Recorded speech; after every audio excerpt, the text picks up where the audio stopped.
갖고 포도를 거둔 후에 그 남은 것을 주음 같을 것이니라. 아멘. 네, 오늘 말씀은 여호와를 영화롭게 하라, 여호와를 영화롭게 하라 하는 말씀으로 증거하도록 하겠습니다. 15절에 있는 말씀인데 보면 14절부터 보면 무리가 소리를 높여 부를 것이며 여호와의 위엄을 인하여 바다에서부터 크게 외치리니 그러므로 너희가 동방에서 여호와를 영화롭게 하며 여호와를 영화롭게 하라. 또 바다 모든 섬에서 이스라엘 하나님 여호와의 이름을 영화롭게 할 것이라. 이렇게 두 번이나 말씀을 하고 있습니다. 여호와를 영화롭게 하라. 바른 성경을 좀 참고하면 이 바른 성경에서는 여호와께 영광을 돌려라 이렇게 번역을 했어요. 이게 좀 더 우리에게 이해가 잘 되죠.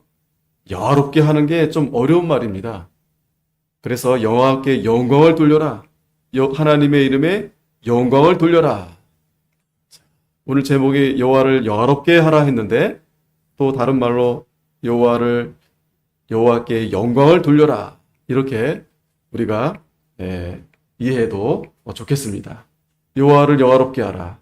우리가 이 영화롭게 하라는 말씀을 우리가 소요리 문답에서 우리가 잘 공부를 했었죠. 소요리 문답. 1문이죠. 사람의 제일 되는 목적이 무엇입니까? 답. 우리 한번 같이 읽겠습니다. 시작. 사람이 제일 되는 목적은 하나님을 영화롭게 하는 것과 그를 영원토록 즐거워하는 것입니다. 아멘.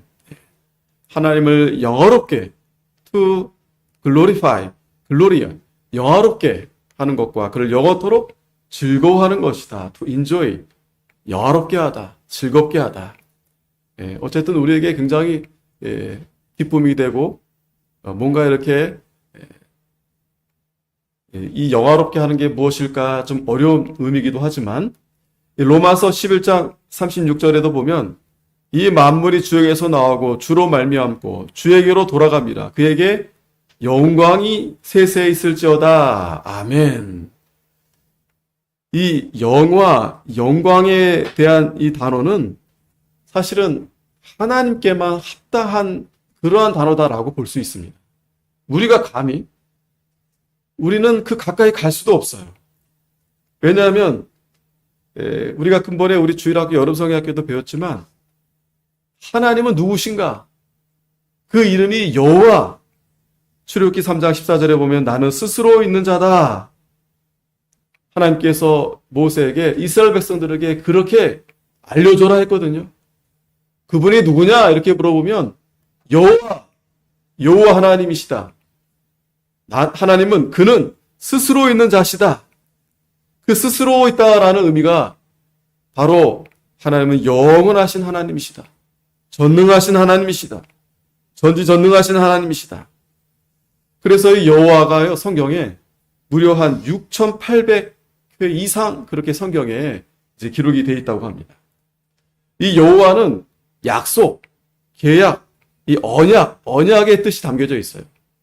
그래서 이 언약적인 이름이신데 항상 그 이름과 함께 항상 우리와 함께 하셔서 우리에 대한 이 구원의 약속을 이루어 주시는 신실하신 하나님이시다. 이게 바로 여호와 하나님이시다라는 겁니다. 그래서 오늘 이 영화롭게 하라 이 두 번이라 이렇게 성경에서 본문에서 이제 강조하고 있죠. 그래서 이 소요리 문답에서도 우리가 사람이 제일 되는 목적이 무엇인가 라고 했을 때 하나님을 영화롭게 하고 그를 영원토록 즐거워하는 것이다 라고 했는데 자 그러면 하나님을 영화롭게 하는 게 도대체 무엇인가? 오늘 제목 말씀이기도 한데 이걸 우리가 잘 이해해야 되겠죠. 영화롭게 하는 게 무엇인가 도대체? 자, 이 아까 영화롭게 한다. 하나님의 영광 이렇게 번역이 된다고 했는데 이건 뭐냐면 하나님의 이 영광을 반사한다 라고 우리가 이해하면 좀 분명하게 이해가 되는 겁니다. 하나님의 영광에 대한 반사이다. 왜냐하면 우리는 감히 이 죄가 많고 허물이 많기 때문에 우리가 하나님의 영광을 드러낼 수 있는 그러한 자격이 안 돼요. 오히려 하나님의 영광을 가리우면 가리웠죠. 하나님을 영화롭게 해드릴 수도 없어요, 우리가. 하지만 하나님께서 우리로 하여금 예수 그리스도를 통해서 우리가 다 죄인 되었는데 그분이 십자가의 보혈의 공로로 우리를 거룩하게 하나님의 자녀 삼아 주셔서 하나님의 형상이 다시 회복되게 해서 그 하나님의 영광을 우리로 하여금 반사하도록 이렇게 우리가 이해하면 하나님을 영화롭게 하는 것이다 라는 의미를 우리가 알게 되는 것입니다. 하나님을 영화롭게 하는 것이다. 시편 19편 1절에도 같이 한번 읽겠습니다. 시작. 하늘이 하나님의 영광을 선포하고 궁창이 그의 손으로 하신 일을 나타내는도다. 아멘. 자, 하나님이 이 자연 만물을 만드실 때 우리가 그 만물 창조 세계를 보면서 하나님의 영광을 볼 수 있어요. 하나님이 그렇게 만드셨어요. 새가 날아다니면서 지저귀면서 또한 이 푸르르게 이렇게 숲을 만드시고 우리가 뭐 어디 정말 아주 절묘한 그런 이 광경이나 그러한 곳을 가게 되면 우리가 입을 다물 수가 없죠. 야, 어떻게 이렇게 이런 곳을 하나님께서 이렇게 만드셨을까? 그 하나님의 그 오묘한 손길, 그걸 볼 때에 우리가 하나님의 영광을 우리가 볼 수 있는 겁니다. 그러니까 하나님은 그 자연 만물을 통해서 하나님이 만드신 그 창조, 그러한 능력을 우리에게 보여주시는 겁니다. 자, 그런데 우리 사람은 하나님의 피조물 가운데 더욱이 하나님의 형상대로 만드셔서 다른 피조물들과 차이가 무엇인가 하면 우리는 그 하나님의 영광에 참여해서 하나님을 예배하고 하나님을 찬양하도록 하나님이 우리를 지으셨다는 겁니다. 그게 여러분 다른 이 피조물들과 우리 사람과의 차이예요. 다시 말하면 이 피조물들은 하나님을 노래한다든지 예배한다든지 그렇게 할 수 없어요. 하나님과 인격적인 그러한 관계가 이루어질 수 없어요. 하지만 우리는 하나님이 하나님의 형상대로 우리를 지어주셔서 하나님을 찬양하고 하나님을 예배하며 하나님을 섬기는 그것이 바로 하나님이 우리를 통해서 하나님을 영화롭게 하도록 하나님의 영광을 나타내도록 그렇게 우리를 만드셨다. 자, 이해되시죠? 자, 그런데 문제는 뭐예요? 문제는 많은 사람들이 하나님의 영광에 관심이 없다. 관심이 없다. 우리도 이 시간 그렇지. 나의 제일 된 목적이 하나님을 영화롭게 하는 거지. 맞지. 내가 하나님을 영광을 위해서 살아야 되는 게 맞지. 분명하지. 그런데 우리가 한 주간 우리가 돌아보면 우리가 정말 하나님을 영화롭게 해드렸는가? 하나님을 영광을 위해서 내가 살았는가? 먹든지 마시든지 무엇을 하든지 하나님의 영광을 위해서 하라 했는데 그렇죠? 우리는 하나님의 영광보다 나 자신을 위해서 하나님의 영광은 저 뒷전에 있고 하나님의 영광을 가리면서까지 나를 위해서 그렇게 또 더 나아가 또 제 가운데 머무르면서 그렇게 하나님의 영광을 가리우지는 않았는지. 자, 그렇기 때문에 오늘 이사야서를 통해서 하나님이 이사야에게 여러 번 그렇게 경고의 말씀을 우리에게 주시는 겁니다. 뿐만 아니라 오늘 본문 가운데서는 이제 최후의 심판, 하나님의 심판에까지 이르게 된 거예요. 자, 오늘 이사야 24장부터 이제 27장까지 이제 앞으로 이제 보게 되면 우리가 이 이사야는 66장으로 되어 있어요. 66장. 그래서 성경이 66장이죠. 66권이죠. 그런데 27장까지 27권 구약이잖아요. 마치 이사야가 그렇게 이제 배열했듯이 오늘 24장부터 27장까지의 내용이 뭐냐면 오늘 심판, 회복, 그리고 하나님 나라의 왕국이 세워지고 하나님을 찬양하며 마침내 승리하게 된다. 이게 이제 27장까지 내용이 이제 그렇게 이제 배열이 되어 있어요.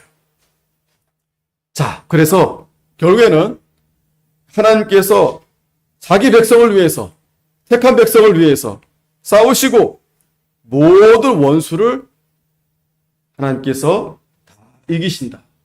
그리고 마침내 하나님의 왕국을 세우셔서 흩어져 있는 남은 자들을 구원하시겠다. 이런 내용의 말씀입니다.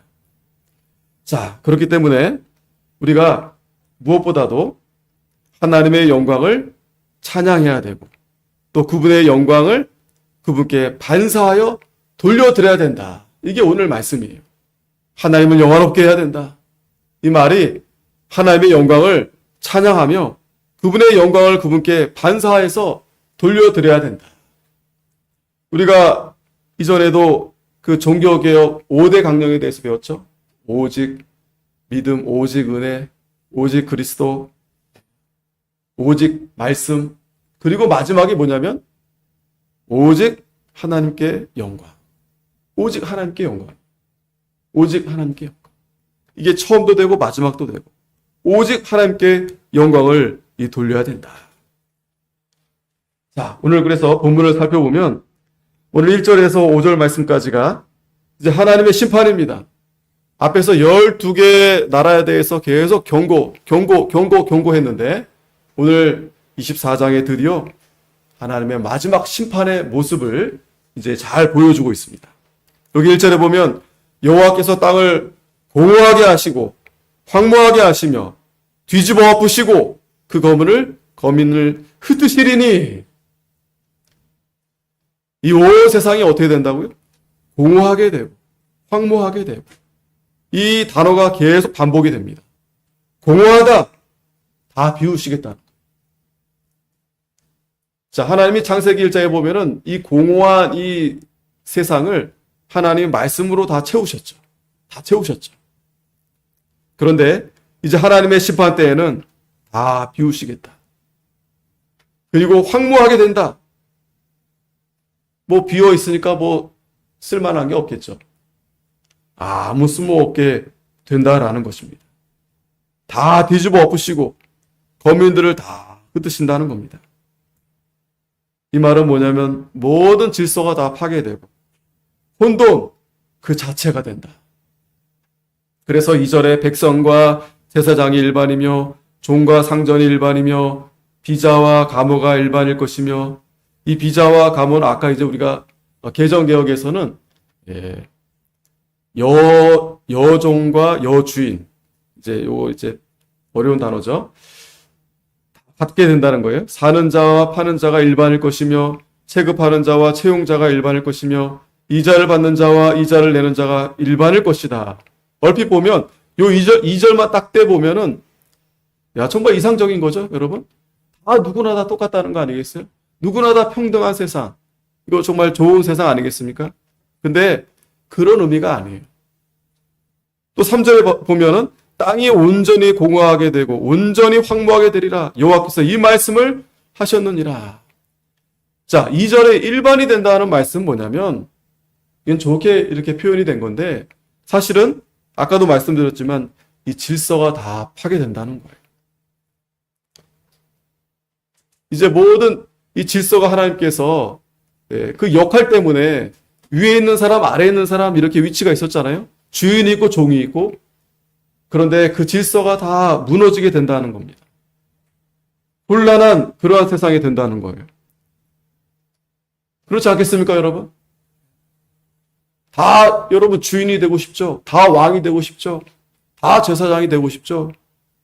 누가 밑에서 그렇게 있는 사람 되고 싶겠습니까?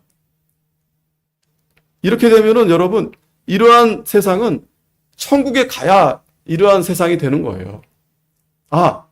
이러한 나라 있어요.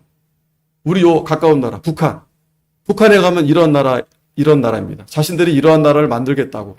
공산주의, 사회주의 국가가 이런 나라입니다. 다 누구나 평등한 나라. 그러한 사상을 갖고 있는 사람들이 그렇지 않은 이 하나님이 만든 이 창조 질서를 계속 비판하잖아요.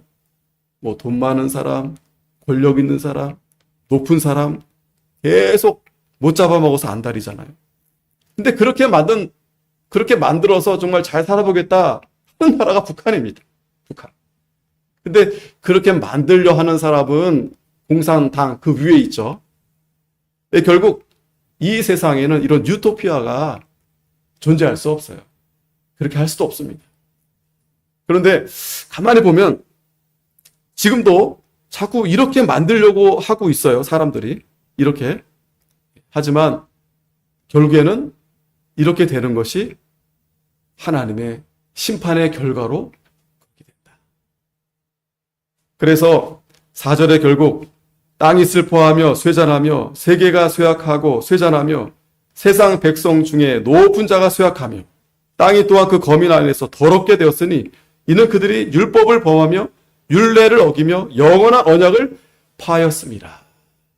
자, 여기 5절에 아주 중요한 이 말씀이 있어요.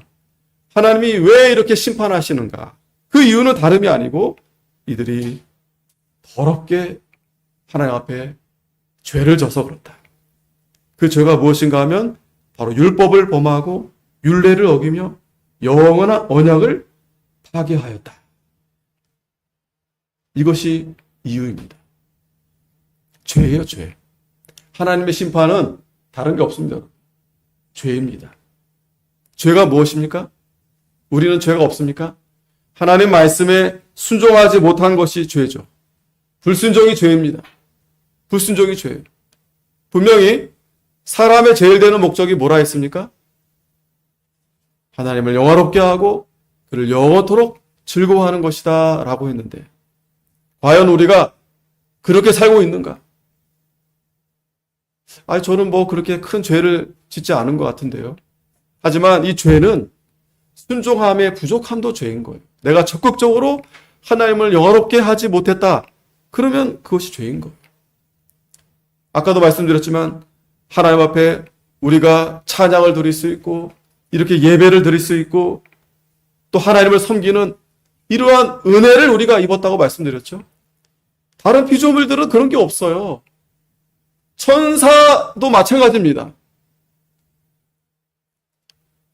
하나님의 자녀, 하나님의 백성들, 택한 백성들만 하나님 앞에 이렇게 나와서 예배하고 하나님을 찬양하고 하나님을 섬기도록 하나님이 이렇게 우리를 만들어주시고 또 복을 줬다는 거예요. 그래서 우리로 하여금 하나님이 영화롭게 하고 또 우리로 하여금 즐거워하는 이 일에 참여하도록 하나님이 우리를 불러주었다. 자, 그런데 문제는 그렇지 못함으로 인해서 첫 번째 이 심판을 받게 되어서 결국 다 공허하게 되고 황무하게 된다. 그로 인해서 슬퍼하고 고통을 받게 된다는 겁니다. 여기 특별히 왜 땅에 대해서 여러 번 이렇게 반복을 했을까요? 땅.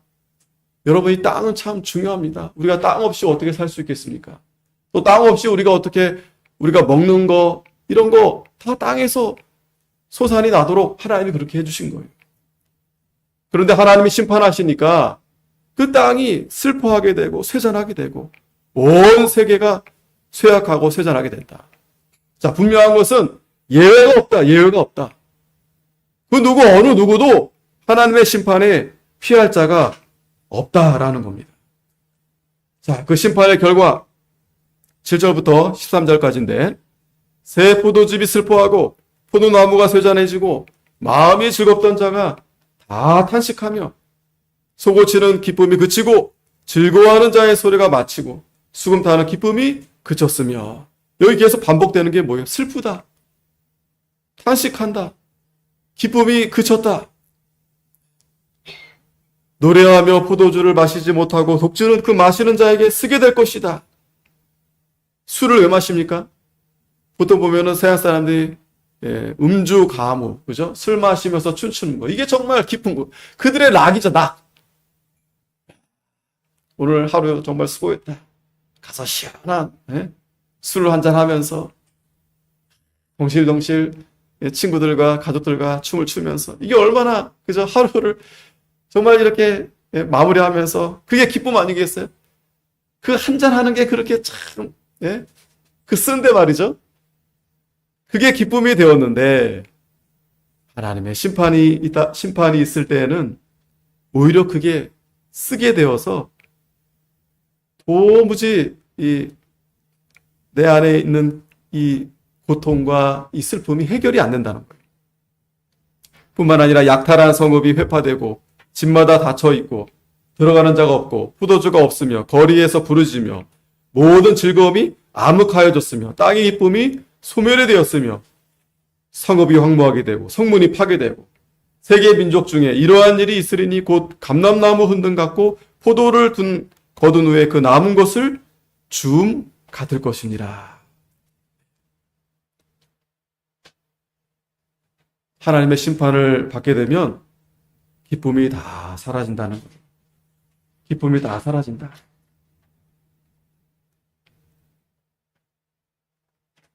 또한 우리가 안전하게 거했던 그러한 성읍들, 또 우리가 편안하게 쉴 수 있던 그러한 집, 이러한 것들이 다 무너진다. 사람이 살 수 없는 곳이 되어진다. 아무리 독한 술로 고통을 이기려 하지만 이길 수 없다. 이게 바로 세상의 마지막의 모습입니다. 즉 하나님의 진노, 이 저주 아래에 놓인 이 세상의 모습입니다. 가까워진 것 같지 않으세요, 여러분? 점점 이러한 모습들이 보여지고 있지 않은가요? 로마서 1장 18절에 보면 하나님의 진노가 불의로 진리를 막는 사람들의 모든 경건치 않음과 불의에 대하여 하늘로 쫓아 나타나냐니 이는 하나님을 알만한 것이 저희 속에 보임이라. 하나님께서 이를 저에게 보이셨느니라. 창세로부터 그의 보이지 아니하는 것들 곧 그의 영원하신 능력과 신성이 그 만드신 만물에 분명히 보여 알게 되나니 그러므로 저희가 핑계치 못할지니라. 핑계하지 못한다. 왜 그때 말씀을 하지 않았습니까? 자녀들이 왜 엄마, 왜 아빠, 왜 나에게 그때 왜 바른 말을 왜 해주지 않았습니까? 핑계치 못한다. 이것은 이 세상 사람들을 말하는 거예요. 심판 때 가서 아니 왜 하나님 왜 나에게 왜 전도 안 해줬습니까? 왜 나에게 누군가가 왜 복음을 왜 나에게 전해주지 않았습니까? 핑계할 수 없다. 여러분 우리가 이걸 잘 기억해야 되겠습니다. 오늘 하나님께 영화롭게 하라는 말씀인데 우리가 이제 얼마 남지 않았다는 거예요. 하나님의 심판이 얼마 남지 않았다는 겁니다. 예수님이 오늘 이사야서에 나타난 모습이 예수님께서도 이 말씀을 인용하시면서 좀 더 분명하게 마지막 때의 모습을 보여주셨어요. 24장 6절에 보면 난리와 난리 소문을 듣겠으나 너희는 삼가 두려워 말라. 이런 일이 있어야 돼. 끝은 아직 아니다. 자, 난리가 시작이 됩니다. 민족이 민족을, 나라가 나라를 대적하여 일어나겠고 전쟁입니다. 또 첫째 기근과 지진이 있으리니 이제 우리나라도 지진 이제 조금씩 나타나고 있어요. 전쟁은 뭐 두말할 거 없습니다. 지금 세계적으로도 지금 계속 전쟁하고 있고 우린 지금 코앞에 있어요. 이 모든 것이 재난의 시작인데 그때 사람들이 너희를 환란에 넘겨주겠고 너희를 죽이리니 너희가 내 이름을 위하여 모든 민족에게 미움을 받으리라. 자, 6.25 전쟁 때에도 물론 전쟁 중에 군인들도 뭐 다치거나 죽게 됐지만 그 외에 적들이 누굴 먼저 가장 그들이 죽이는가 하면 목사입니다. 성도들입니다. 교사입니다. 이들을 가장 먼저 죽이는 거예요. 왜? 예수님 말씀했어요. 내 이름을 위하여 모든 민족에게 미움을 받는다. 예수님 믿는 거 하나로 이 적들에게 가장 큰 미움이 되는 거예요. 이걸 여러분 잘 기억하셔야 됩니다. 교회 다니면 하나님 복을 많이 주시니까 세상에서 그러면 기왕에 내 이름이 잘 드러나고 정말 성공하고 그게 하나님의 영광을 드러내는 게 아니겠는가. 여러분, 그거 대단한 착각입니다. 예수님은 그렇게 말씀하지 않으세요.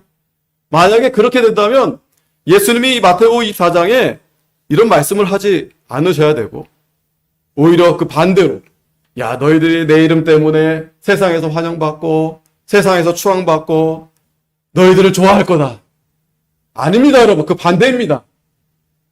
예수님 믿음으로 핍박을 받고 어려움을 당하게 된다는 거. 역사적으로도 이런 일들이 다분했어요. 근데 앞으로는 그런 일이 없겠습니까? 지금은 그런 일이 없습니까? 아니죠, 여러분. 이제 이런 일들이 더 가까워질 거예요. 각오해야 됩니다. 오늘 이 말씀은 우리에게 다시 한번 하나님을 영화롭게 하는 것이 무엇인가? 이걸 우리에게 분명하게 알려주는 겁니다. 우리 성도들에게 고난이 반드시 있습니다. 더 큰 대환란이 우리에게 찾아올 거예요. 제가 말씀드리는 거는 이단들이 말하는 그런 걸 말하는 게 아니에요. 또 여기서 예수님께서 말씀하시듯이 두려워라고 이런 말씀을 주시는 게 아닙니다. 6절에 말씀하잖아요. 삼가 두려워 말라. 두려워하지 말라라는 거예요. 그러니까 이걸 모르고 있으면 아니 왜 내가 예수님 잘 믿고 있는데 내가 누구보다 하나님 잘 섬기려 하는데 왜 나에게 이렇게 어려움 당하고 왜 회사에서 직장에서 나를 이렇게 핍박하고 이런 일이 있을까? 그게 맞는 거다라는 거예요. 그런 상황이 있다면 그건 지금 잘하고 있다라는 거예요. 심지어는 10절에 그때 많은 사람이 시험에 빠져 서로 잡아주고 서로 미워하며 거짓 선지자가 많이 일어나 많은 사람을 미혹하게 한다. 거짓 선지자가 많이 일어난다. 오늘 이사야서에서는 이제 계율자 이따 뒤에 나오는데 자 그러나 끝까지 견디는 자는 구원을 얻으리라. 끝까지 참고 견뎌야 된다. 이 천국 복음이 모든 민족에게 증거되기 위해서 온 세상에 전파되리니 그제야 끝이 온다. 그제야 끝이 온다. 그러니까 만약에 북한에 아직까지 복음이 거기만 못 들어가고 있잖아요. 그러니까 만약에 북한이 열리게 되면 이제 정말 예수님이 오실 때가 정말 가깝게 되겠구나. 그렇게 우리가 좀 추측해 볼 수 있겠죠. 하지만 어찌됐든 이 마지막 때가 되면 난리와 난리, 전쟁, 기근, 지진 이런 일들이 그러니까 앞에서도 있었지만 더 심하게, 더 극대하게 이렇게 오게 된다라는 무엇보다도 우리 성도들이 더욱 핍박과 고난을 받게 된다라는 거예요. 그러나 끝까지 견디는 자는 구원을 얻는다. 로마서 11장 5절에도 같이 한번 읽겠습니다. 시작. 그런즉 이와 같이 이제도 은혜로 택하심을 따라 남은 자가 있느니라. 아멘. 남은 자가 있느니라. 아까 13절에도 보면은 감람나무를 흔든다고 했어요. 또 포도를 거둔 후에 그 남은 것을 줌 같을 것이니라 했는데 자, 여기서 놀라운 하나님의 은혜가 있습니다. 바로 남은 자들이에요. 남은 자들. 이 하나님의 심판은 그 누구도 그러니까 세상 사람들이나 믿는 성도들이나 다 당하게 되지만 여기서 하나님의 택한 백성들, 남은 자들, 이 남은 자들이 있다는 거예요. 14절에 보면 무리가 소리를 높여 부를 것이며 여호와의 위엄을 인하여 바다에서부터 크게 외치리니 그러므로 너희가 동방에서 여호와를 영화롭게 하며 바다 모든 섬에서 있어 하나님 여호와의 이름을 영화롭게 할 것이라. 땅 끝에서부터 노래하는 소리가 우리에게 들리기를 의로우신 자에게 영광을 돌리세 하도다. 아멘. 16장 중반까지인데요.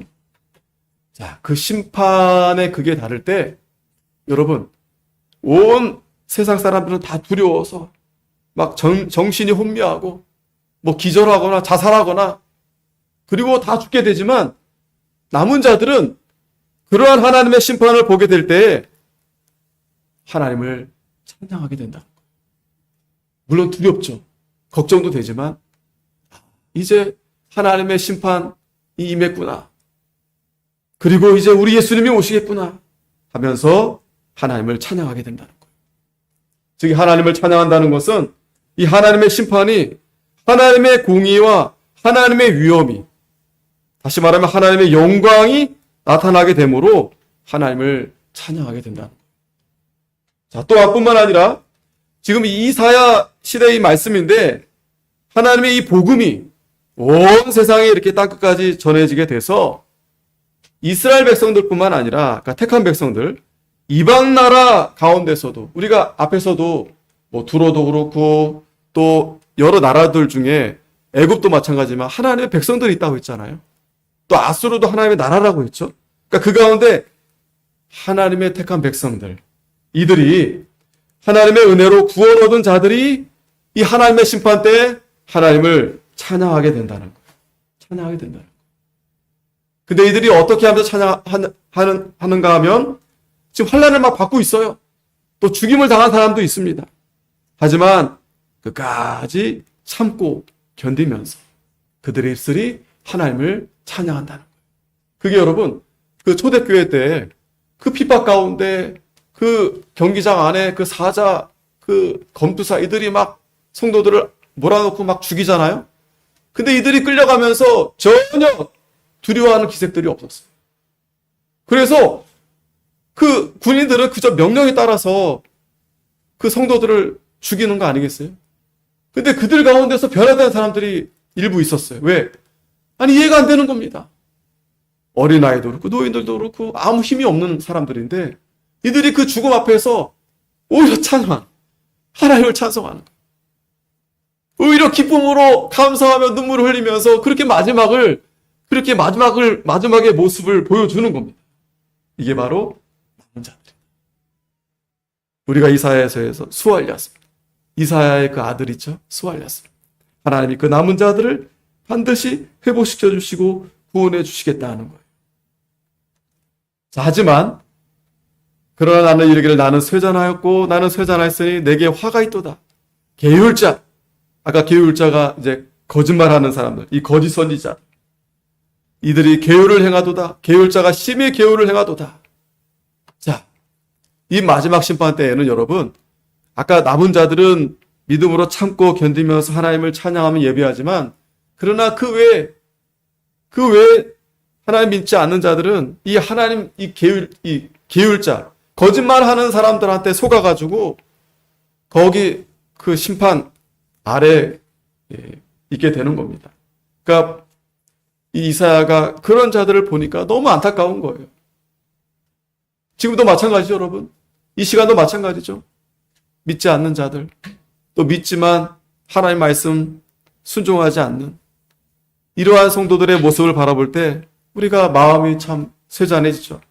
하지만 하나님의 심판은 피할 수 없어요. 땅의 검이나 두려움과 함정과 올무가 내게 임하였나니 두려운 소리를 인하여 도망하는 자는 함정에 빠지겠고 함정 속에서 올라오는 자는 올무에 걸리리니 이는 위에 있는 문이 열리고 땅의 기초가 진동합니다. 땅이 깨지고 깨어지며 땅이 갈라지고 땅이 흔들리며 땅이 취한 자같이 비틀비틀하며 침망같이 흔들리며 그 위에 죄악이 중함으로 떨어지고 다시 일지 못하리라.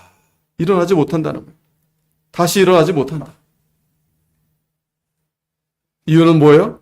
땅 위에 죄악이 중하기 때문에. 죄악이 중하기 때문에. 하나님의 심판을 피할 수 없고 또 안타까운 것은 그 계율자, 이 속이는 자, 거기에 다 속아 넘어간다는 거예요. 그러니까 여러분, 정신을 차려야 됩니다. 깨어 있어야 됩니다. 우리가 잘 분별해야 됩니다. 무엇이 진리인지, 무엇이 바른 길인지, 무엇이 하나님 말씀인지. 지금도 마찬가지죠. 다 교회가 많고 목사들이 많고 다 하나님 말씀이다 하지만 우리가 잘 분별하지 못하면 그 계율에 빠지는 겁니다. 요한계시록 14장 9절에도 또 다른 천사하고 셋째가 그 뒤를 따라 큰 음성으로 가로되 만일 누구든지 짐승과 그의 우사에게 경배하고 이마에나 손에 표를 받으면 이 마지막 심판에 대한 모습이에요. 자, 그러니까 우상에게 경배해야 되고 또 그들이 주는 그 표를 받아야 됩니다. 그래야 살 수 있어요. 그래야 그들의 핍박을 피할 수 있습니다. 그도 하나님의 진노의 포도주를 마시리니 그 진노의 잔에 섞인 것이 없이 부은 포도주라 섞인 것이 없이 부은 포도주라 거룩한 천사들 앞과 어린 양 앞에서 불과 유황으로 고난을 받으리니 그 고난의 연기가 세세토록 올라가리로다. 짐승과 그 우상에게 경배하고 그 이름의 표를 받는 자는 누구든지 밤낮 쉼을 얻지 못하리라. 자, 이 마지막 때가 되면 이 우상들이 그러니까 거짓 선지자들, 이런 악한 자들이 이제 아예 대놓고 우상 앞에 경배해야만이 이제 살 수 있는 거예요. 일도 할 수 있고, 먹을 것도 얻을 수 있고, 살 수 있고, 이 표를 받아야만. 뭐 어떤 표, 뭐 666 어떤 표 여기다 바코드입니까? 그게 중요한 게 아니에요. 그게 중요한 게 아닙니다. 뭐 표가 있든 없든 그게 중요한 게 아니고, 중요한 거는 하나님을 믿는다 하면 이 세상에, 이 우상의 세상에서 살 수 없어요. 핍박을 당합니다. 심지어는 숨어야 돼요. 숨어 있어야 돼요. 죽임을 당하기도 합니다. 그러니까 살려면 우상 앞에 경배를 해야 돼요. 그들이 주는 그 표를 받으면서 살아야 된다, 바로 살 수 있다라는 거예요. 그런데 그렇게 됐을 때 그런 자들은 하나님의 심판을 피하지 못한다. 그래서 12절 우리 다 같이 한번 읽겠습니다. 시작. 성도들의 인내가 여기 있나니 저희는 하나님의 계명과 예수 믿음을 지키는 자니라. 아멘. 자, 이때 성도들의 인내가 이제 나타나는데 하나님의 계명과 예수 믿음을 지키는 자들이 바로 성도들이라는 성도들. 지금 여러분 잘 우리를 돌이켜 보세요. 내 자신을. 내가 하나님의 계명을 잘 지키고 있는가? 예수님을 정말 잘 믿고 있는가? 지금도 그렇지 않은데 앞으로 어떻게 우리가 감당할 수 있겠어요? 또 내가 들으니 하늘에서 음성이 나서 가로되 기록하라. 자금 이후로 주 안에서 죽은 자들은 복이 있다. 죽음도 각오해야 된다. 여러분 죽음도 각오해야 됩니다. 우리가 지금 저도 뭐 아직 편안한 가운데서 이 말씀을 전하고 듣고 있지만 앞으로는 이런 말씀도 우리가 이렇게 자유롭게 이렇게 할 수 없어요. 이렇게 예배 드릴 수 없게 됩니다. 앞으로는. 또 심지어는 순교까지 나아갈 수 있어요. 그러나 주 안에서 죽은 자들이 복이 있다. 자, 마지막입니다. 네 번째. 그러므로 오늘 본문에 영광을 하나님이 마침내 나타나시는데 그날에 이제 마지막 심판의 날에 여호와께서 높은 데서 높은 군대를 벌하시며 땅에서 땅 왕들을 벌하시리니 이 높은 군대 이제 이들이 이제 악한 천사라 할 수 있겠죠. 사탄 마귀라 할 수 있겠죠.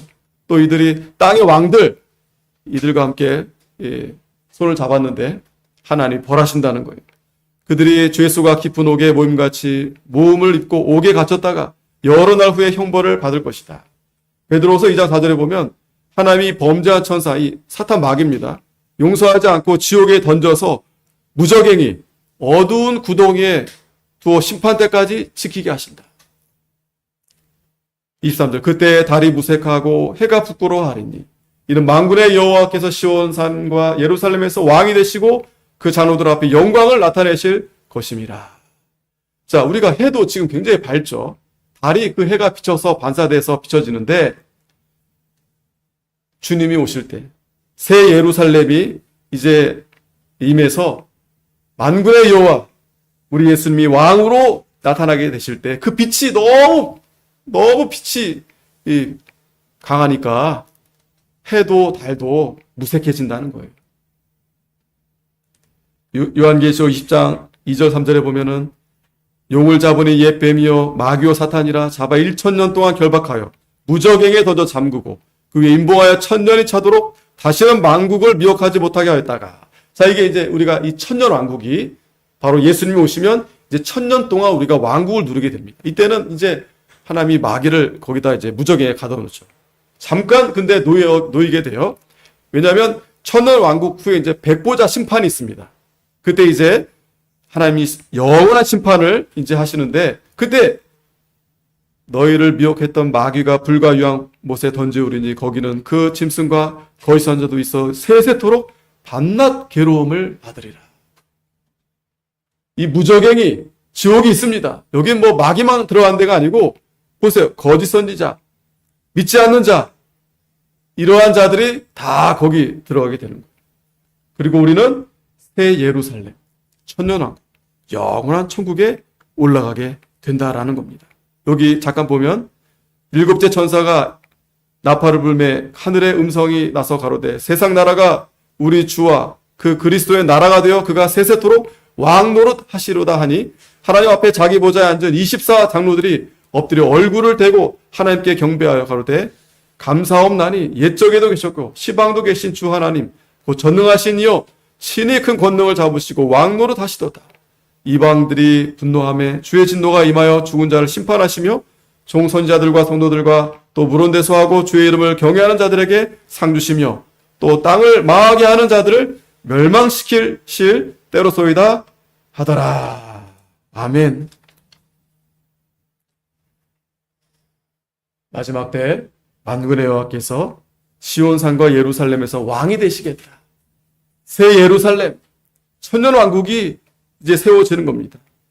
그때 장로들 앞에서 영광을 나타내신다고 했는데 우리 하나님의 모든 백성들 앞에서 진정한 왕, 참된 왕, 그 왕이 이제 드디어 세워지시고 이제 우리가 하나님께 영광을 드리는 찬송을 드리며 영원토록 예배하게 된다라는 것입니다. 자, 오늘 이 말씀 마지막 때 오늘 이 말세의 징조 또 여러 가지 이사야를 통해서 이 심판에 대한 이러한 말씀을 우리에게 해주셨는데 결국 모든 것이 공허하게 되고 황무하게 돼서 슬픔밖에 없고 결국 하나님을 대적한 세력들은 믿지 않는 자들은 저 영원한 이 무적행이 지옥에 떨어지게 되지만 남은 자들 끝까지 참고 믿음을 지킨 남은 자들 하나님께서 회복해 주시고 새 예루살렘이 임하게 되면 우리가 하나님을 찬양하고